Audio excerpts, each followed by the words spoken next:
gosti, počašćen sam što vam mogu predstaviti današnjeg glavnog govornika i našeg glavnog gosta.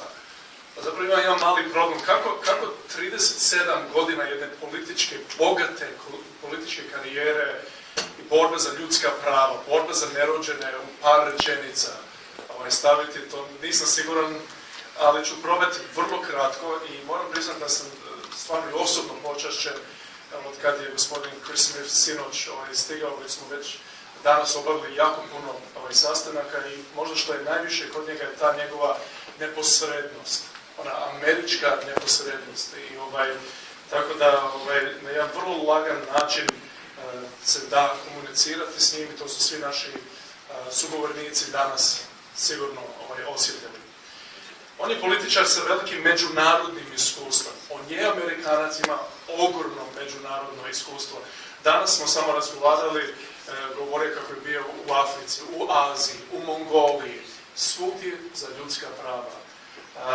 U Američkom kongresu zastupnik je 37 godina i pitao sam ga, samo ima par predstavnika koji su nešto malo, par godina više od njega. U to vrijeme je napisao 42 američka zakona. 42 američka zakona.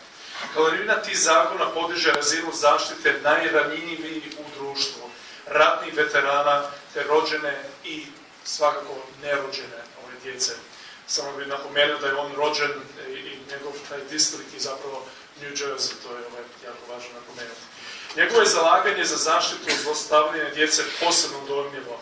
Nakon što je djevojčica iz njegovog rodnog grada silovana i ubijena od osuđenog pedofila koji je živio preko puta njezine obiteljske kuće, a za kojeg nitko nije znao, naš je govornik sa nekolicino istomišljenika odlučio predvoditi bitku protiv seksualnih predatora. Po djevojčici Megan zakon je nazvan Megan's Law, Meganov zakon. A naš se govornik pobrinuo da od nedavna imamo i International Megan's Law, koji propisuje označavanje putnih isprava osuđenih seksualnih prijestupnika kako ne bi više mogli neometano odlaziti u strane zemlje, zlostavljati djecu. I vjerujem, mi smo već i danas razgovarali da takav jedan zakon je itekako potreban i u Hrvatskoj i u Europskoj uniji. Dugogodišnji je član odbora za vanjske poslove i predsjednik njegovog pododbora za Afriku, globalno zdravlje, globalna ljudska prava i međunarodne organizacije. Član je delegacije Sjedinjenih država pri općoj skupštini Ujedinjenih naroda. Pitanje ljudskih prava i zaštite nerođenih bavi se gotovo 4 desetljeća. Kao što vidite, velike je stvari učinio za Ameriku, ali i za Hrvatsku. Čućete sad, vjerujem, u rujnu 1991. došao u Hrvatsku na svoje se oči uvjerio da je na našu zemlju učinjena stravična agresija. Susreo se sa predsjednikom Tuđmanom, kardinalom Kuharićem, pa i sa zlotvorom Slobodanom Miloševićem. U Vukovar je ušao kroz polja kukuruza i svjedočio teško razaranje grada o kojem je obavijestio tadašnjeg američkog predsjednika George Busha starijeg. I jedna mala anegdota, kad je susreo u Vukovaru fra Branimira Koseca, koji tad bio i kasnije otišao, odveli su ga u srpskim logorima. Mi smo danas našli fra Branimira, on ima 82 godine, živi u Varaždinu i gospodin Smith je zapravo trebao krenuti natrag za Ameriku u srijedu ujutro. Uspio je prebaciti let za malo kasnije, tako da ćemo u Varaždinu otići vidjeti fra Branimira Koseca nakon koliko 26-7 godina. Tako da to je jedna mala priča. Dame i gospodo, veliki zaštitnik, najredniji veliki priča Hrvatske, Congressman Boris.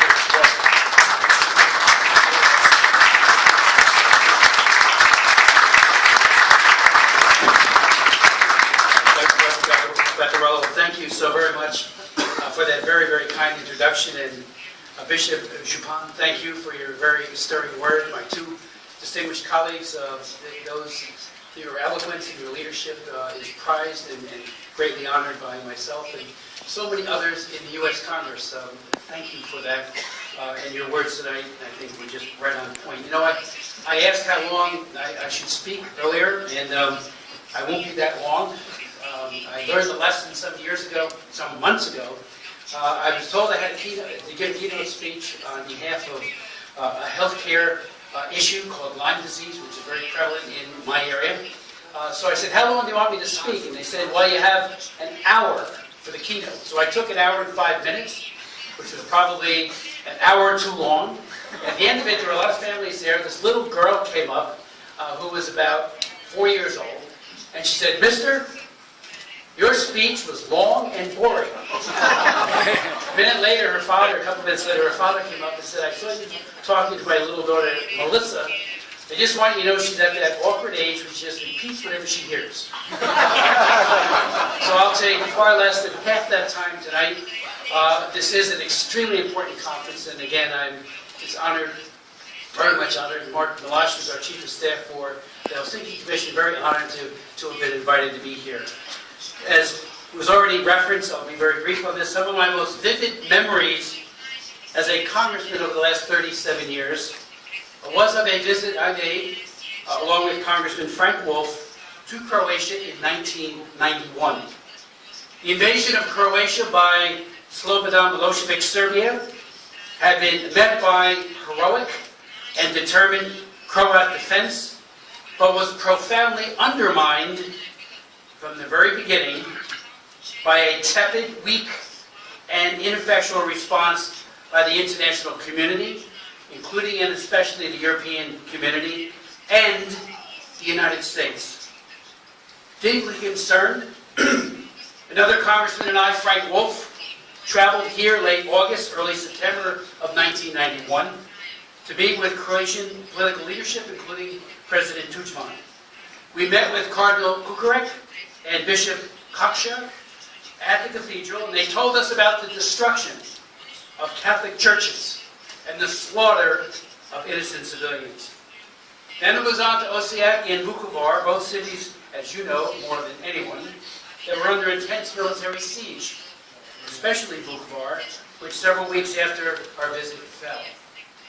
Accompanied by Croatian special forces, I'll never forget, wearing rosaries around on the outside of their uniform, we entered Vukovar by way of a small path through a cornfield, because every road was presumed to be littered with landmines. We spoke to survivors who had lost family members and friends. We took photographs of cluster bomb fragments and sent them to the U.S. government for analysis, and they documented that this horrible weapon, cluster bombs, had been used.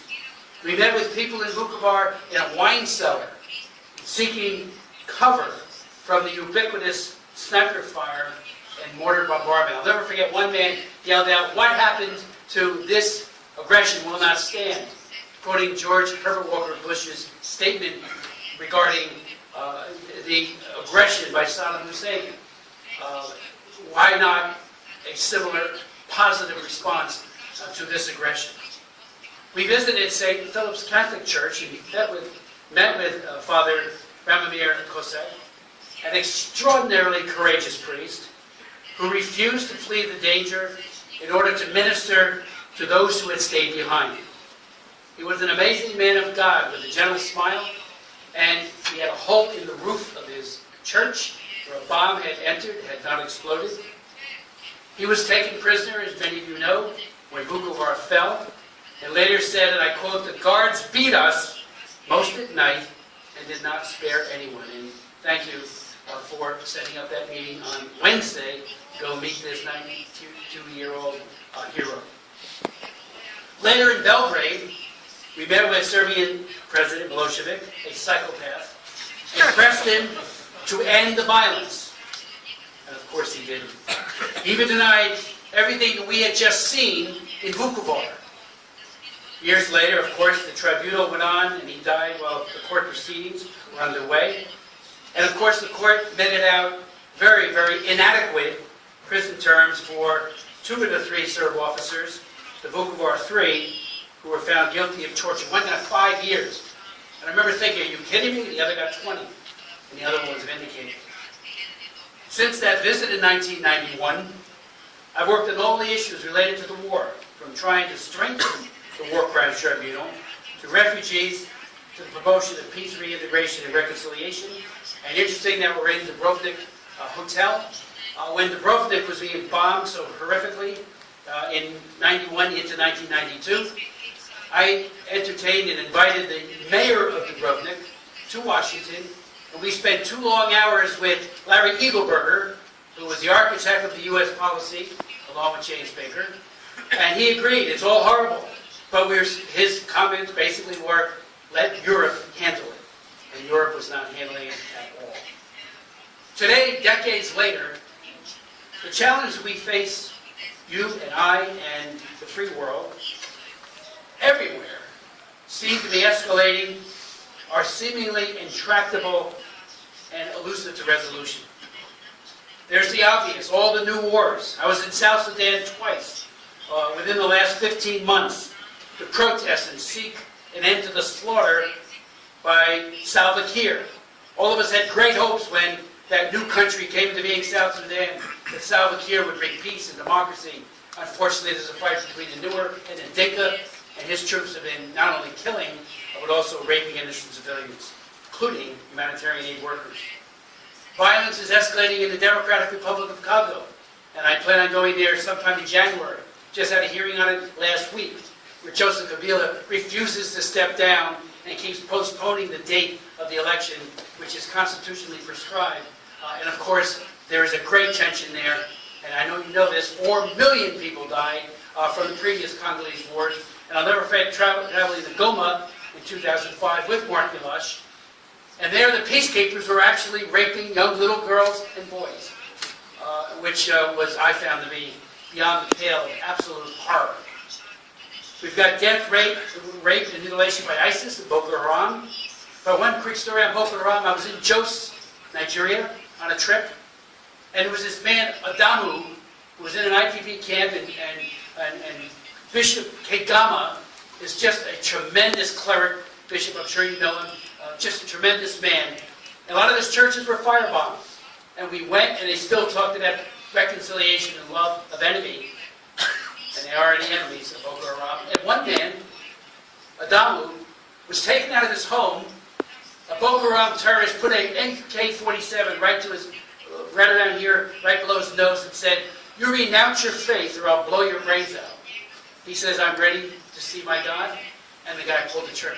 His wife was screaming, asking, "Please spare my husband." Miraculously, he survived. And when I met him, I was in awe of his courage as well. And everywhere you go, you find these great Christians. And he turned around and he testified at one of my hearings. And he said, the message that I believe God wants all of you to know is, yes, try to stop Boko Haram, but know Jesus Christ first. The violence in Yemen and the cholera outbreak will soon reach 1 million victims. Of course, the ongoing aggression in Ukraine, the existential nuclear threat posed by North Korea and Iran, the genocide of Christians, believers in Iraq and Syria, the ongoing oppression against the Coptic Church, and all the other attacks against faith, the spike in anti-Semitism, which is growing even in the United States, China's pervasive violations of human rights, and hegemony in the region. They are on a tear under Xi Jinping. I chair the China Commission. We've had some 62 congressional hearings that I've chaired. I can tell you, the use of torture, the forced abortion regimen, where brothers and sisters are made illegal by government, and one of the consequences being the missing females, 62 million girl children dead simply because they happen to be females. Where is the UN on that? Where are the radical feminists in protesting this crime of gender when these little girls are singled out and killed simply because they're girls?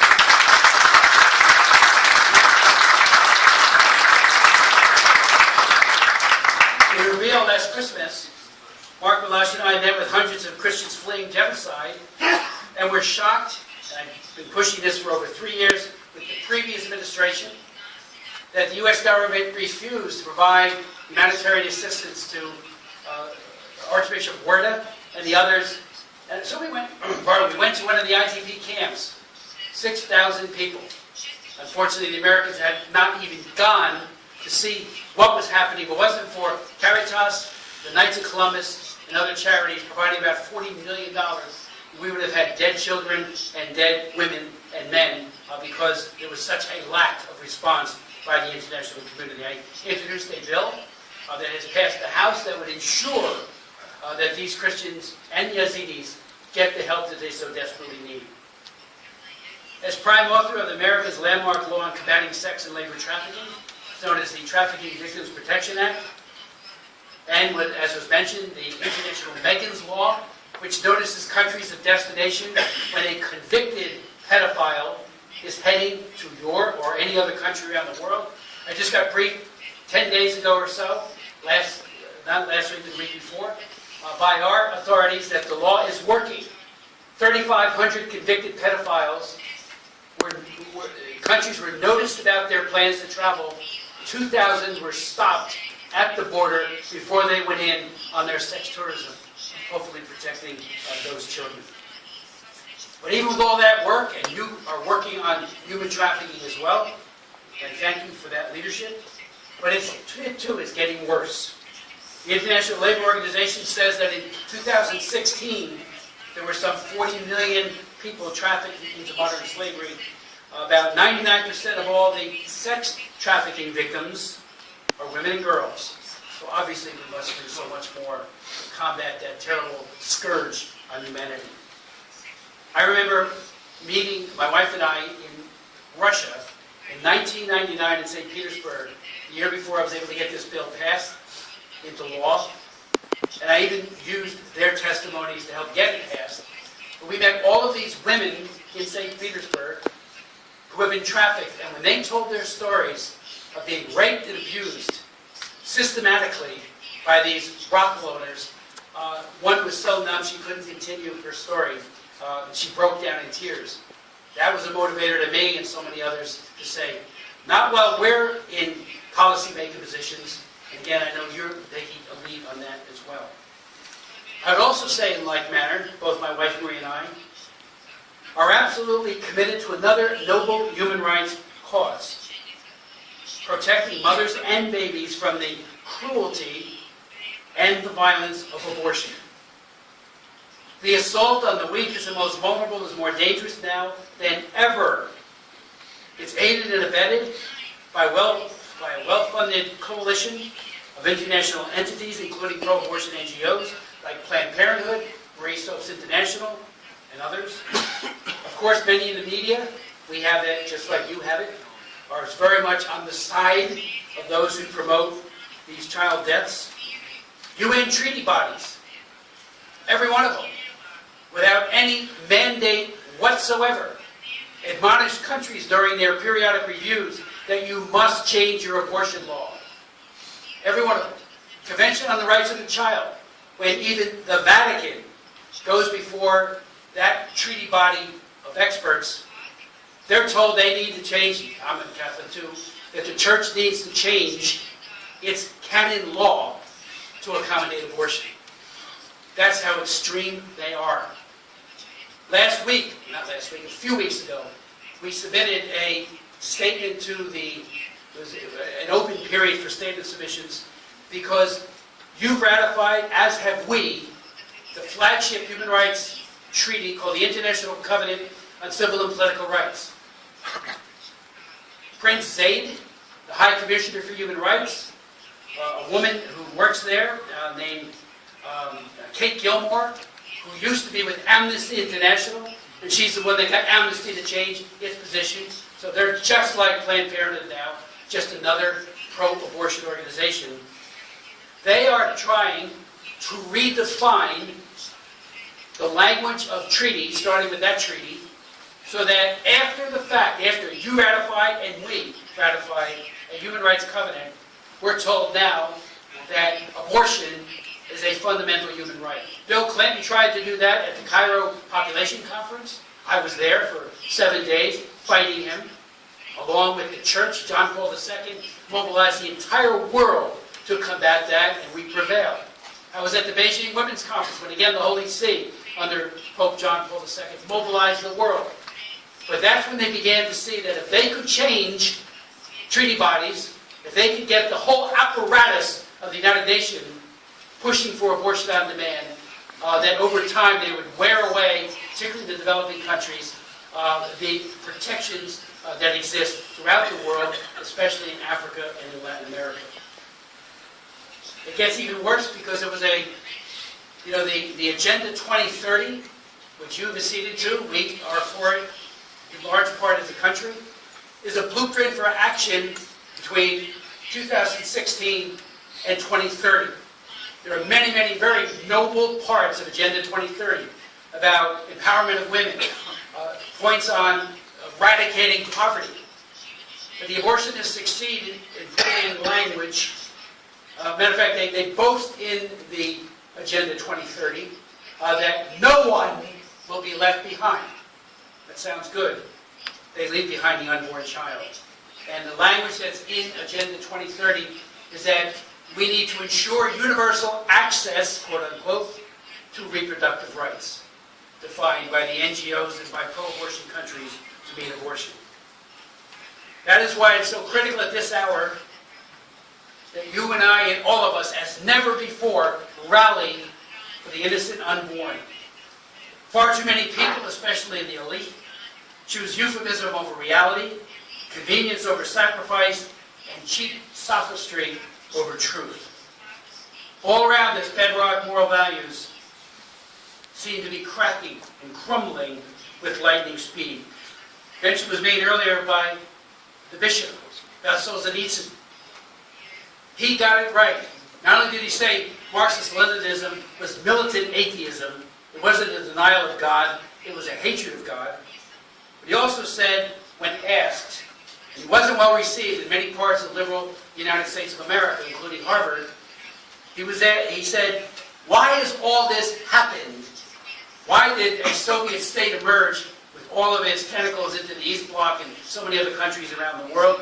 He said it's because men have forgotten God. That's why it happened. Yet we haven't forgotten God, nor has he forgotten us. And I love what St. John Paul II said and how he admonished us during his earthly ministry. Be not afraid, he said. Never tire of speaking out in defense of life, of conception, and do not be deterred from the commitment to defend the dignity of every human person with courageous determination, quote unquote. Speaking to the youth in America in 1993, St. John Paul II said, you must feel the urgency of the task. Woe to you if you do not succeed in defending life. St. Teresa of Calcutta called abortion one of the greatest poverties. A nation, people, family that allows it, that accepts it, are the poorest of the poor. Once outside, her sisters found 8 babies that had survived abortion in a bucket. And she was able to save 6 of them and find loving homes for them. After telling that story, she said, God has given you so much to your country. She was in America when she was saying this. Do not be afraid of the child now. Do not turn your back on the little unborn child. Stand by that innocent one. My prayer for you and your whole country is that we may realize the greatness of God's love for us, and with that love protect the unborn child, the greatest gift of God for each and every one of us. As you all know, when she got the Nobel Peace Prize in 1979, Mother Teresa said, to me, the nations who have legalized abortion, they are the poorest nations. They are afraid of the little one, she said. They are afraid of the unborn child. So the child must die because they don't want to feed one more child or educate one more child. In 1994, she spoke at the National Prayer Breakfast in Washington. She got a rousing standing ovation, except from 4 people. One was the President of the United States, Bill Clinton, his wife, Hillary. The other 2 was the Vice President and his wife, who sat there stolid as she made this great defense of the unborn child. She said there, any country that accepts abortion is not teaching its people to love, but to use violence to get what they want. And of course, you know this, and so do I. Once exposed, abortion is violence against children.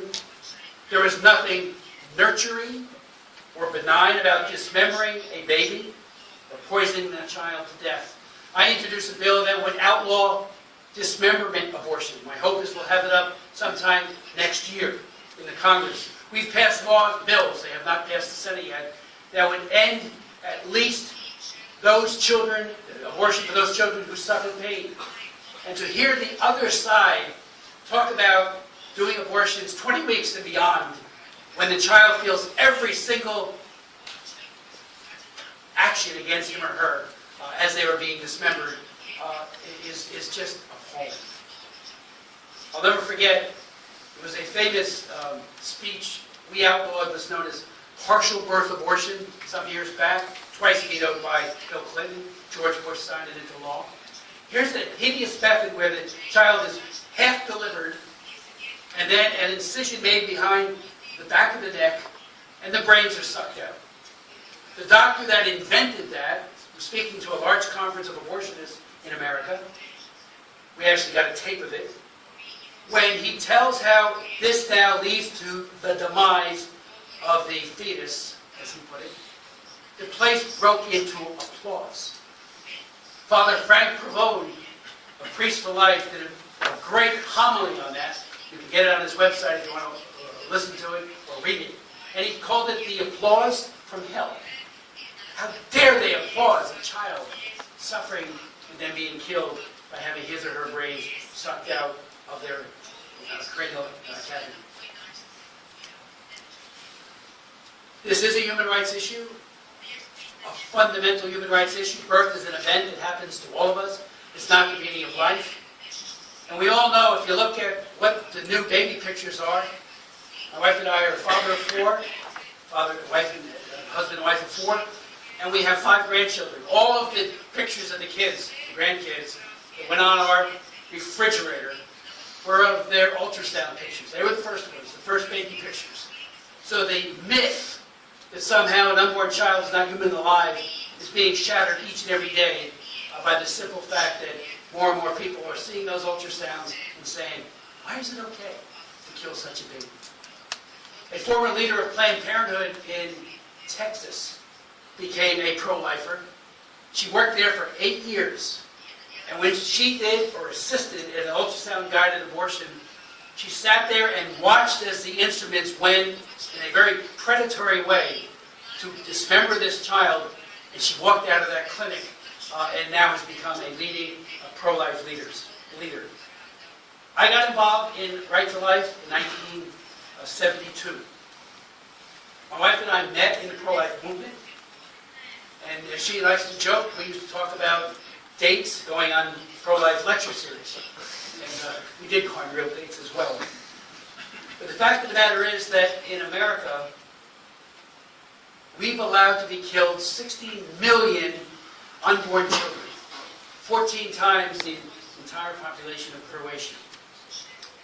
These are children who will never read a book, take their first step, kick a soccer ball, I love soccer, or fall in love. It's not just 60 million dead babies, it's also tens of millions of women who have been victimized and in some cases irreparably harmed by the abortion. One example is Dr. Alveda King, the niece of Dr. Martin Luther King, the great civil rights activist.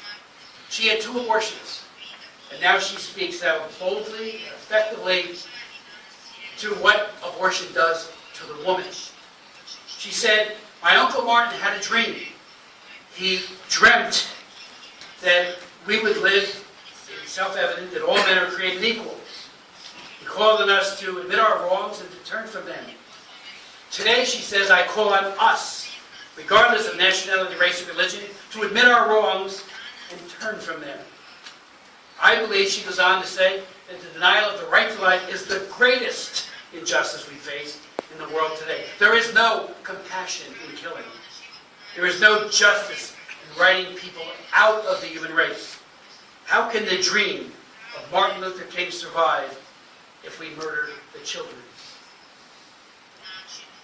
Linda Shrewsbury is an academic and an African American with a degree from Harvard who had an abortion and told the congressional committee that I chaired, quote, The lies that brought me to that day and its sorrowful aftermath are crystal clear.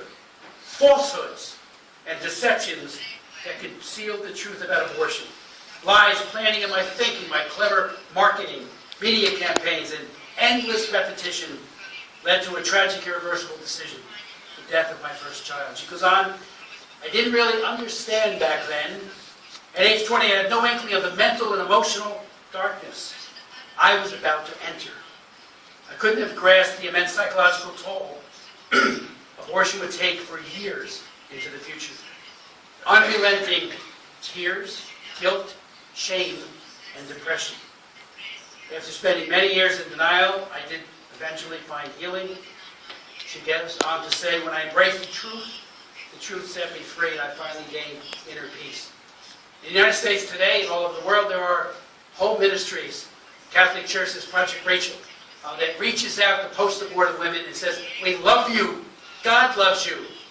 There is hope and reconciliation, and it is yours for asking. Our Lord, as Jesus of mercy, Sister Faustina has taught us, the depth of His mercy is limitless, but we do need to ask for it. Let me just conclude. I have a lot more, but I've gone on, I think, too long. Croatia's Constitutional Court, I think, issued in March of this year, provides you with a serious opportunity to reform your laws and to become even more protective. There's also the downside risk. We've seen this in other countries. When an abortion review occurs, the UN and other international actors step in and make things even worse. But I would ask you to be as vigilant. You've got parliamentarians who are strong and tenacious and articulate, to back them, to really hold the government to account. We've been playing catch-up ball, as we say in America, trying to get back since 1973.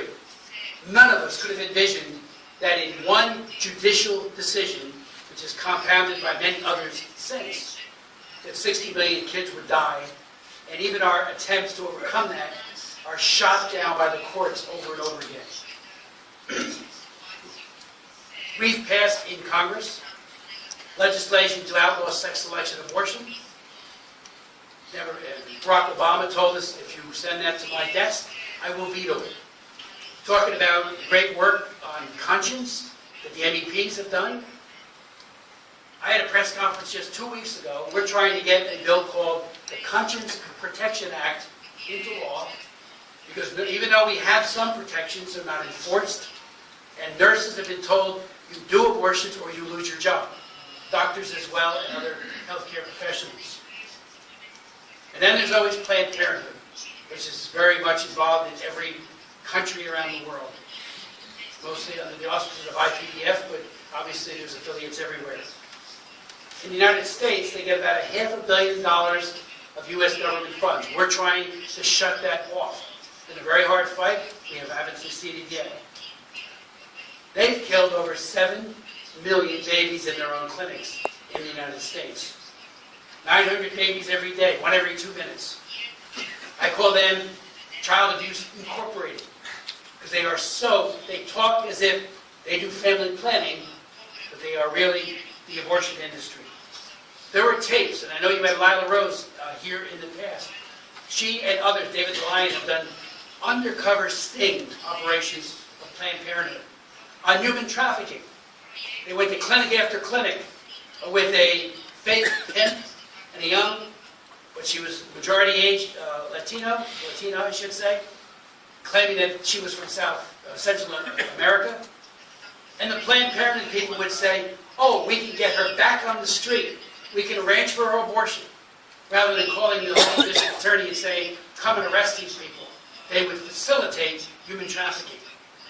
They did the same thing when it came to sex selection abortion. Right across the street from one of my offices, there's a Planned Parenthood clinic. Right there, in a conversation, again, undercover, a woman who was posing that she wanted a sex selection abortion of a girl. There you had Planned Parenthood said, well, at the 5th month, we can again arrange for you to get that abortion if it happens to be a girl. Then we have the parts trafficking. again, brought to light by these undercover videos. We've tried, still haven't succeeded yet, but in one clip, just one clip, and there's dozens of them, the director of Planned Parenthood Federations of America Medical Services, Deborah Nutukova, said, "We are very good at getting heart, lung, liver, because we know that, and I'm going to crush this part. I'm going to basically crush below. I have to crush above. I'm going to try to get it all intact so they can participate in making sure that baby parts of children are gotten to researchers." And I could go on and on. The videos, it's worth watching because you can't believe that people in a civilized country could ever do that. Someday, I believe with all my heart, future generations will look back on countries that have embraced the culture of death, especially, sadly, my own United States of America, and they'll wonder how and why a seemingly enlightened society, blessed and endowed with educational opportunities, a strong church, wealth and security could have failed to protect the innocent and the inconvenient. But they will also look at the defenders of life, you, women and men around the world, who embrace their duty to protect the weakest and most vulnerable from the violence of abortion. And they will give thanks that you cared and made every conceivable sacrifice when it was needed most. Thank you.